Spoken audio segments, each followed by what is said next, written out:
स्वागत है आप सभी का आपके अपने प्यारे यूट्यूब चैनल मिस्टर फिजिक्स में। और मैं मिस्टर फिजिक्स आप लोगों का बहुत बहुत स्वागत करता हूं, क्योंकि बहुत दिनों से आप लोगों से मुलाकात नहीं हो पाई थी, जिसकी वजह से मैं क्लास नहीं ले पा रहा था। पर मैं क्लास 9 की सीरीज़ मैंने कंटिन्यू स्टार्ट करी हुई थी, और क्लास 9 की सीरीज़ में जो रिस्पॉन्स मिला वो बहुत अच्छा था। उसके बाद मैंने आज से स्टार्ट कर रहा हूँ मैं क्लास 12, जहाँ से मेरा रुका हुआ था उसके आगे से ही आज मैं स्टार्ट करूंगा क्लास 12 का टॉपिक। तो आज जो हमारा टॉपिक है वो कॉम्बिनेशन ऑफ सेल होने वाला है, जिसमें हम सीरीज कॉम्बिनेशन, देखो बेसिकली अगर हम सेल का कॉम्बिनेशन कर देते हैं, जब कभी भी सेल का कॉम्बिनेशन कहलाता है तो वो हमारा कहलाता है बैटरी। वो हमारा क्या कहलाता है? बैटरी। तो एक लाइन लिख सकते हो, तो the combination of cells are called battery. ठीक है, बैटरी उसको बिल्कुल मत बोलना जो चश्मे लगाते हैं। ठीक है, मैं भी लगाता हूँ, मुझे भी बैटरी मत बोलना, क्योंकि कॉम्बिनेशन जब सेल का, कई सारी सेल का कॉम्बिनेशन किया जाता है तो वो हमारा क्या कहलाता है?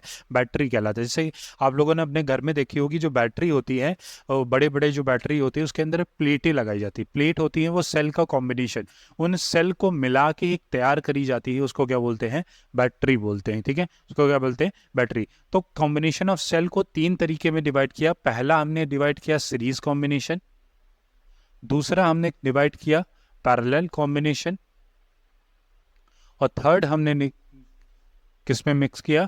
मिक्स्ड ग्रुपिंग किया। मिक्स कॉम्बिनेशन भी बोल सकते हैं या मिक्स ग्रुपिंग भी बोलते हैं इसको। ठीक है, तो एक एक करके सारी चीज़ें पढ़ेंगे कि हमारा सबसे पहला जो हमारा टॉपिक है वो सीरीज कॉम्बिनेशन है, कि सीरीज कॉम्बिनेशन क्या होता है उसको हम सबसे पहले देखेंगे। फिर सीरीज कॉम्बिनेशन की डिफिनीशन करेंगे, उसका करंट की वैल्यू निकालेंगे, और करंट की वैल्यू निकालने के बाद हम लोग उसको क्या करेंगे? बढ़िया तरीके से पैरेलल देखेंगे, और पैरेलल देखने के बाद मिक्स ग्रुपिंग देखेंगे। तो सबसे पहले क्या बनाते हैं? डायग्राम बनाते हैं। डायग्राम में एक चीज याद करना, हर बैटरी के पास यहाँ पे इंटरनल रेजिस्टेंस जरूर होगा। इंटरनल रेजिस्टेंस की वजह से बैटरी क्या करेगी, और एक लार्ज रेजिस्टेंस होगा जिसको हम लोग बोलेंगे एक्सटर्नल रेजिस्टेंस। ये कैपिटल आर होगा, ये स्मॉल आर होंगे, और ये हमारा ईएमएफ होगा। हर बैटरी के पास खुद का क्या होता है? ईएमएफ होगा, और ईएमएफ की डायरेक्शन ये दिखाई जाएगी इसके अंदर।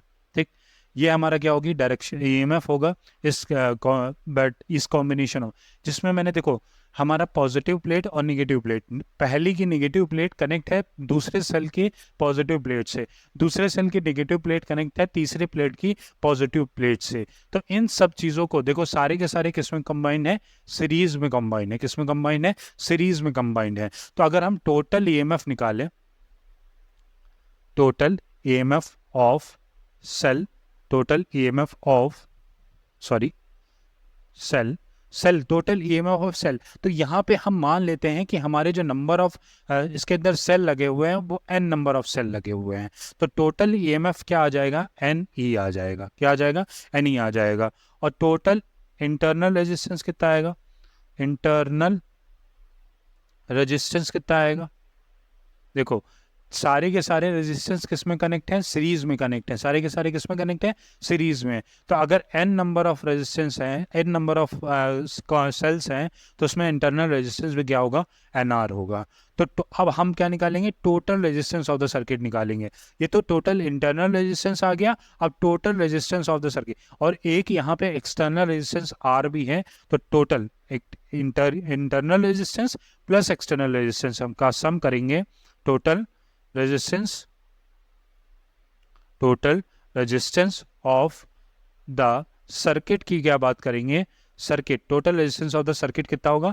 एक तो इंटरनल रेजिस्टेंस का क्या हो जाएगा? NR हो जाएगा, और प्लस एक्सटर्नल रेजिस्टेंस का क्या हो जाएगा? R हो जाएगा। क्योंकि मैंने कॉम्बिनेशन ऑफ रेजिस्टेंस में आपको बताया था कि जब कभी भी रेजिस्टेंस सीरीज में कनेक्ट करे जाते हैं तो इसका आंसर क्या होता है? R is equal to R1। Equivalent क्या होता है? R1 plus R2 plus R3 plus dash dash dash. इसी तरह अगर n नंबर ऑफ तक कनेक्ट है तो हम n नंबर तक क्या करेंगे? उसको ऐड कर देंगे सिंपली। तो वहीं पे सेम यही किया है। इंटरनल रेजिस्टेंस हमारे NR थे टोटल, और एक्सटर्नल रेजिस्टेंस एक ही था, तो हमने NR प्लस क्या कर दिया? R, और ये हमारा टोटल या इक्विवेलेंट रेजिस्टेंस हमारा आ गया। अब देखिए, करंट का फॉर्मूला क्या होता है, V बाई आर होता है। करंट का फॉर्मूला क्या होता है, V बाई आर। यहाँ V नहीं, यहाँ EMF काम करता है। क्या काम करता है, EMF। और टोटल R की वैल्यू रखनी, तो टोटल रेजिस्टेंस कितना हो जाएगा, NR plus R, NR plus are.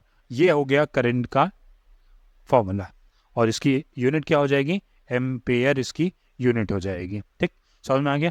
Total मैंने सबसे पहले क्या निकाला, हमने टोटल EMF निकाला जो NE आया, टोटल इंटरनल रेजिस्टेंस निकाला NR आया, और फिर उसके बाद टोटल रेजिस्टेंस मैंने निकाला NR प्लस आर आया, और उसके बाद I का फॉर्मूला क्या होता है, V बाई आर। V यहाँ पे EMF की तरह काम EMF काम करता है, और टोटल रेजिस्टेंस हमारा क्या होता है, NR प्लस आर होता है। टोटल रेजिस्टेंस क्या होता है, NR प्लस आर होता है। ठीक, ये हमारा होता है। अब इसमें दो केसेस बनते हैं, दो केसेस हम लोग यहीं देख लेते हैं, या फिर इसको आई थिंक मुझे यहाँ पे बोर्ड में अपीयर नहीं होगा, इसको आप लोग नोट कर लीजिए, फिर मैं आप लोगों को यहीं पे बता दे रहा हूँ, फिर मैं चेक कर लूँगा कि आप लोगों को अपीयर हो रहा है या नहीं हो रहा है। पहला केस हमारा क्या बोलता है कि अगर हमारा NR जो इंटरनल रेजिस्टेंस है हमारा, वो मच स्मॉलर देन हो जाए एक्सटर्नल रेजिस्टेंस के।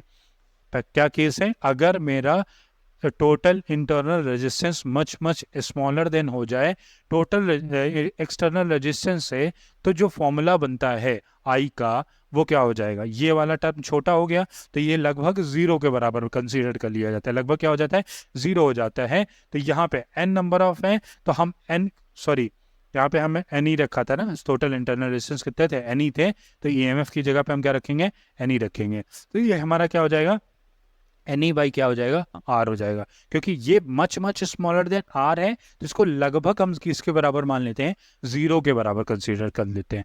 और सेकंड केस इसमें क्या बनता है कि अगर internal resistance much greater than external resistance है, much greater than external resistance है, तो जो हमारा I की वैल्यू बनेगी, अब देखो इस टाइम ये 0 हो जाएगा, ये बचेगा, तो फॉर्मूला क्या बनेगा, NE अपॉन NR, और n से n कैंसिल, I का फॉर्मूला क्या बन जाएगा, E बाई आर। मैं थोड़ा बड़ा करके भी लिखे दे रहा हूँ, I का फॉर्मूला क्या हो जाएगा, E बाई आर हो जाएगा। जब कब क्या होगा ये, जब NR जो होगा वो मच ग्रेटर देन किसके होगा, R के होगा। NR is much greater then किसके होगा, R। R मतलब कैपिटल R मतलब एक्सटर्नल रेजिस्टेंस, NR मतलब टोटल इंटरनल रेजिस्टेंस। ये हमारा पूरा टॉपिक था किस चीज़ को लेके, जब सेल का कॉम्बिनेशन किया जाता है सीरीज के अंदर। अब नेक्स्ट टॉपिक के अंदर हम बात करेंगे कि हम सेल का कॉम्बिनेशन करेंगे in the form of parallel, in parallel combination. ठीक, अब इसको नोट कर लीजिए, मैं हट जा रहा हूँ 2 मिनट के लिए।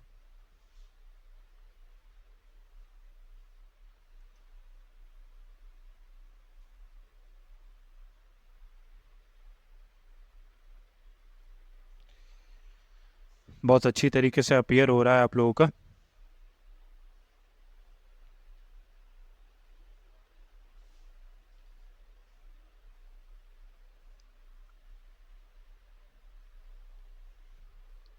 पैरेलल कॉम्बिनेशन हम लोग को नेक्स्ट टॉपिक हमारा क्या करना है, पैरेलल कॉम्बिनेशन करना है।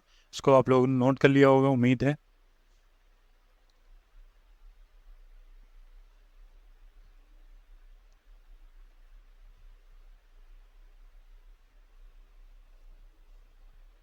आप लोगों ने एक चीज़ नोटिस किया होगा, सब कुछ चेंज हो गया है, पर हमारा ये जो साफ करने वाला कपड़ा था ये बिल्कुल भी चेंज नहीं हुआ है। उसके पीछे का रीज़न ये है कि एक बार मैं जिसका साथ पकड़ लेता हूँ, फिर जब तक उसको अच्छी तरीके से यूज़फुल नहीं बना देता हूँ तब तक मैं उसका साथ छोड़ता नहीं हूँ। ठीक है, तो नेक्स्ट हमारा टॉपिक है, सेकेंड टॉपिक है parallel combination.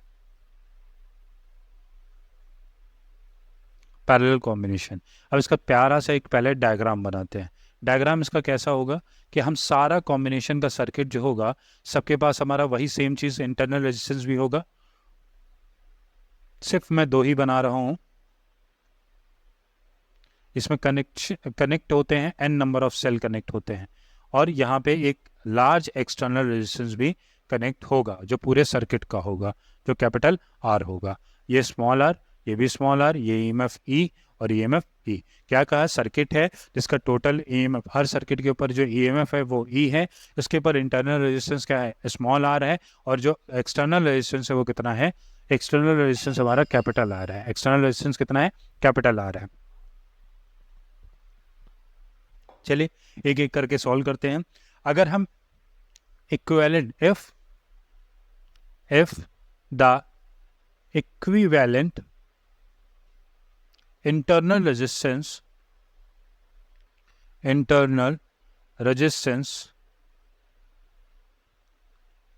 of the cell और सारे सेल का इंटरनल रेजिस्टेंस एक दूसरे से किसमें है, पैरेलल में है, तो हम मान लेते हैं कि इसमें n नंबर ऑफ सेल हैं। हम स्टार्टिंग से ही मानते हुए चल रहे हैं कि इसमें जो नंबर सेल हैं उनकी मात्रा n नंबर ऑफ है। तो इसका जो इक्विवेलेंट आएगा, मान लेते हैं हमारा R1 हो गया इसका इक्विवेलेंट, तो क्या आएगा 1 क्या आएगा R plus 1/R plus dash dash dash करके इसमें यहाँ तक जाएगा, कहाँ तक, NR तक। कहाँ तक जाएगा, NR। 1 है 2 है, n नंबर ऑफ तक जाएगा तो n अपॉन क्या हो जाएगा, R हो जाएगा। तो R1 की वैल्यू क्या आएगी, R1 की जब लास्ट में इसका इक्विवेलेंट n अपॉन R आएगा तो उसको उल्टा भी तो करेंगे, तो R अपॉन क्या हो जाएगा, इसका इक्विवेलेंट इंटरनल रेजिस्टेंस हो जाएगा। इक्विवेलेंट इंटरनल रेजिस्टेंस कितना आया, R/n आया। इक्विवेलेंट इंटरनल रेजिस्टेंस R/n आया। अब टोटल रेजिस्टेंस हमें निकालना है, टोटल रेजिस्टेंस निकालना है। तो टोटल रेजिस्टेंस क्या होगा, अब ऑब्वियसली सी बात है, हमारा R/n प्लस क्या हो जाएगा, R हो जाएगा। R/n प्लस क्या हो जाएगा, R हो जाएगा। अब यहाँ सेम वही E का फॉर्मूला लगाएंगे, EMF कितना होगा, EMF होगा, ठीक। अच्छा, यहाँ पे EMF एनी नहीं जाएगा क्योंकि यहाँ पे सारे एक साथ नहीं कनेक्ट हैं। इसके पास अलग EMF, इसके पास अलग EMF, इसका सेम EMF है पर अलग अलग है, ठीक है। और यहाँ पे हमारा क्या हो जाएगा, R/n और प्लस क्या होगा, R। अब इसको अगर हम थोड़ा सॉल्व करें तो ये n इधर जाएगा, क्रॉस मल्टीप्लिकेशन होगा, नीचे कॉमन n बचेगा, वो n ऊपर चला जाएगा, तो NE अपॉन क्या बन जाएगा, R plus NR। R plus क्या बन जाएगा, NR। ये इक्विवेलेंट हमारा करंट होता है किसका, जब कभी भी हम सेल का कॉम्बिनेशन करते हैं किसमें, पैरेलल में। अब इसमें भी दो केसेस बनेंगे। पहला केस कौन सा बनेगा, यहीं पे देखते हैं। पहला केस कौन सा बनेगा, केस फर्स्ट की बात करें तो जब R much greater than capital R हो, मतलब internal resistance is much smaller then external resistance, तो हम जब पुट करेंगे इसके अंदर तो इसका जो I का फॉर्मूला बनेगा, तो देखो ये छोटा है, ये 0 हो जाएगा, तो NE अपॉन क्या बन जाएगा, NR बन जाएगा। N से N कैंसिल हो गया तो क्या बच गया, E/R हो जाएगा। और सेकेंड केस की बात करें अगर, तो R is much greater than capital R होगा, तो I का फॉर्मूला जो बनेगा, अब इस टाइम ये वाला 0 हो गया तो क्या बचेगा, NE/R। ये हमारा हो गया सेकेंड केस का, और ये हमारा हो गया फर्स्ट केस का, कि जब internal resistance much smaller then होगा एक्सटर्नल रेजिस्टेंस के, तो हमारा जो आंसर निकल के आएगा वो E/R आएगा, I इक्वल्स टू E/R। और internal resistance is much greater than capital R होगा, तो I equals to NE upon क्या हो जाएगा, R हो जाएगा, ठीक है। तो ये हमारा होता है सेकेंड कॉम्बिनेशन ऑफ कैपेसिटर का, ठीक। इसको नोट कर लीजिए। एक्चुअली बात ये है कि ऑफलाइन बच्चों का पेपर चल रहा है और वो लोग इतना ज़्यादा बात कर रहे हैं कि मैं देख सकता हूँ और कुछ कर नहीं सकता, क्योंकि एक टीचर को मैंने लगाया तो है, शायद वो है नहीं।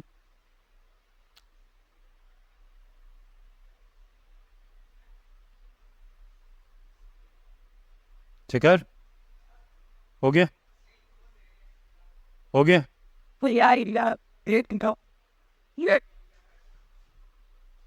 गेट धीरे से बंद करना, धीरे से, अरे धीरे से बोला है मैंने।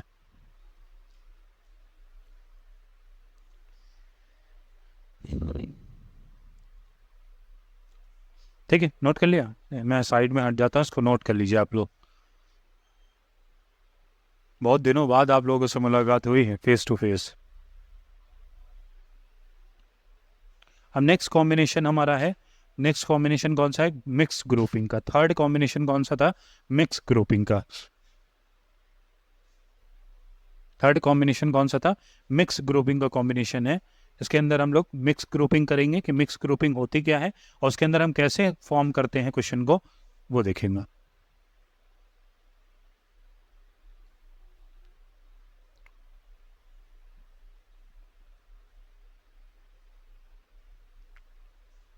अब इसके बाद नेक्स्ट क्लास जो होगी उसमें क्रिचॉफ लॉ आएगा।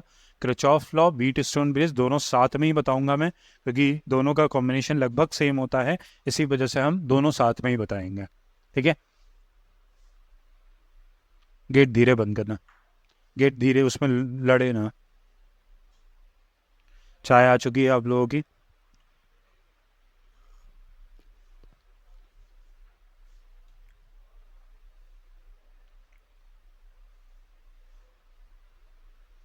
ठीक है।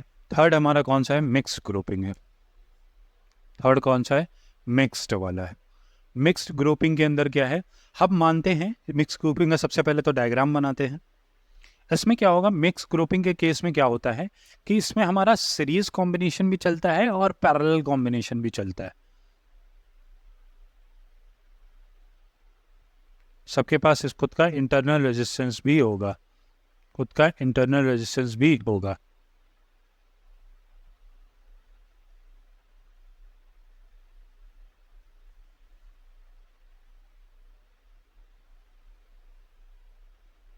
ठीक।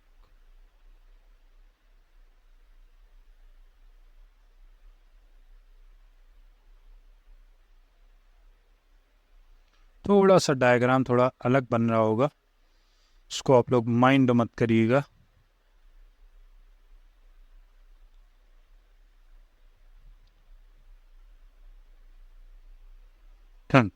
बन गया, बहुत बढ़िया डायग्राम बना है। और इसका इंटरनल रेजिस्टेंस, एक्सटर्नल रेजिस्टेंस कितना हो जाएगा? कैपिटल आर हो जाएगा इसका इंटर। यहाँ पे R small r small r small r small r, यहाँ भी small r small r small r, यहाँ पे भी स्मॉल आर, और ये कैपिटल आर हो गया। सबके पास ईएमएफ कितना होगा? ई होगा। अब मानते हैं कुछ बातें हैं जो एज्यूम करनी पड़ेंगी इसके अंदर। Suppose n cell,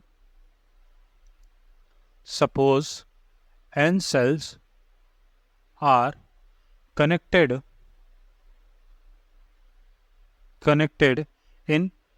in each series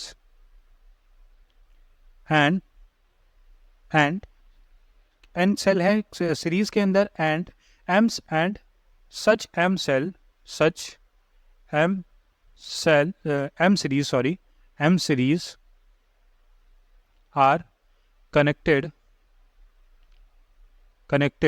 in parallel. ठीक है, मतलब सीरीज में जो कनेक्ट है, यहाँ पे मैं शॉर्ट में लिख रहा हूँ, सीरीज में जो कनेक्ट है वो n है, और पैरेलल में जो कनेक्ट है वो कितने हैं? m है। सीरीज में n है और पैरेलल में m number of cells connected हैं।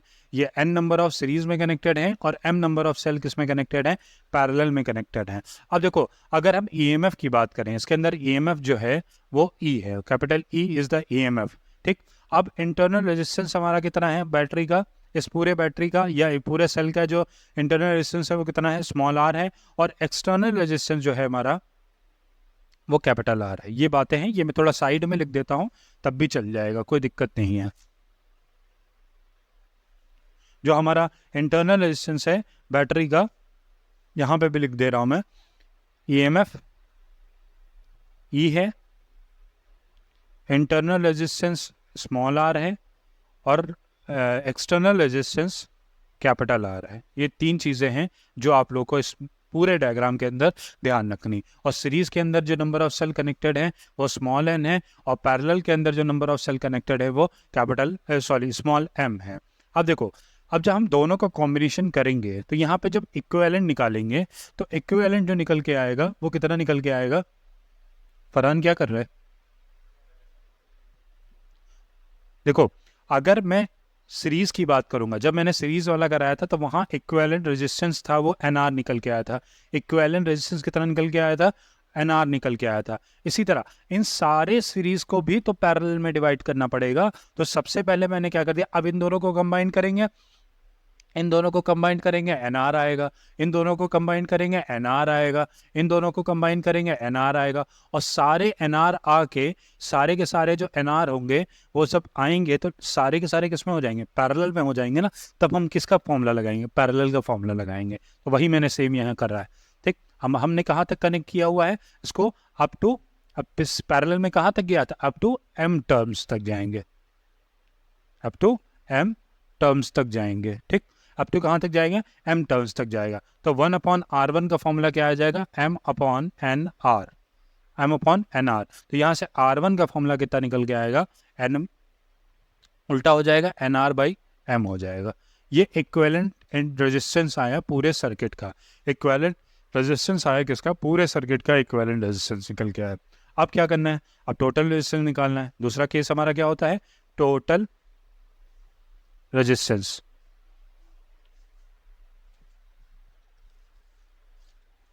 टोटल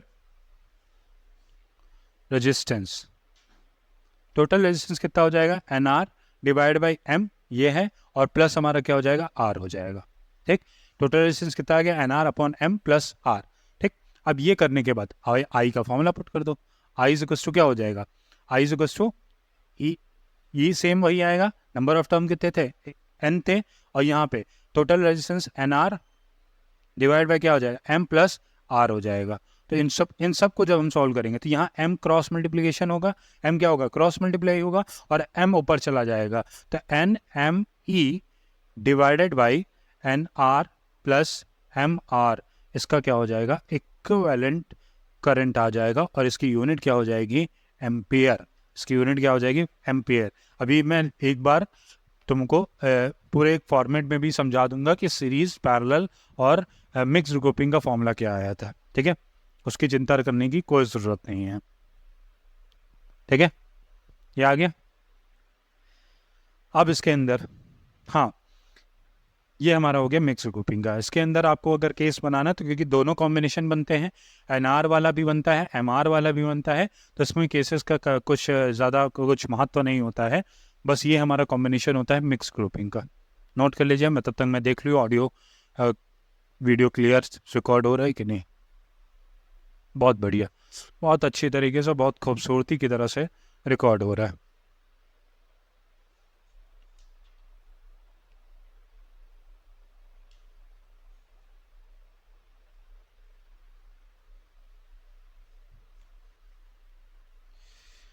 नोट कर लिया, करिए करिए, नोट करिए।